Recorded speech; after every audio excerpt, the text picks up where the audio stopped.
शाहजहान बलोच फौजी fertiliser company limited पारां paradise banquet घरों में कणक जी फ़ायदेमंद पोख जे मौजू ते सेमिनार मुनक़द कियो वियो, जंहिं में सोना कंपनी पारां फार्म एडवाइजरी सेंटर हैदराबाद जे हेड अब्दुल हमीद लोधी ज़रिए service officer Karachi Nauman Haider Zia director PERC Thatta ख़ास मेहमान तौर शिरकत कई, जंहिं में हिन भाणनि जे मुतवाज़न इस्तेमाल ते रोशनी विझंदे चयो त हारी कणक जे फसल में यूरिया भाण सां गॾु DAP SOP ज़िंक ऐं बोरान भाण जे मुनासिब इस्तेमाल के यकीनी बढ़ाइनि त जीअं फ़ी एकड़ पैदावार वधाए सघिजे। उन खां अलावा हिन चयो त FFC जे आला कारकर्दगी वारे भाण बोरान DAP ऐं नीम कोडेड यूरिया जो इस्तेमाल सां पैदावार में 10 खां 20% वाध थी सघे थी। हिन चयो त दुनिया में कणक पोखण जे हवाले सां पाकिस्तान 8 नंबर ते आहे, जॾहिं त पैदावार जे लिहाज़ खां पाकिस्तान 7 नंबर ते आहे।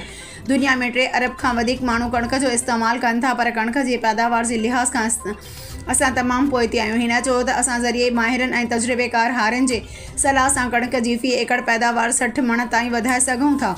उन मौक़े ते सिंध आबादगार फोरम जे चेयरमैन डॉक्टर मोहम्मद अफज़ल आरा, मोहम्मद वसीम सुमरो, सोना सेंटर इंचार्ज घारो सोना सेंटर जी टीम समेत वरी अंग में आबादगार मौजूदु हुआ। हिन चयो त हारी कणक जी बर वक़्त पोखाई खे यकीनी बढ़ाइनि त जीअं जदीद पैदावारी तरीक़ा अख्तियार करे कणक जी फ़ी एकड़ पैदावार में इजाफ़ो करे मुल्क कणक जी पैदावार में खुद कैफिल थी सघे।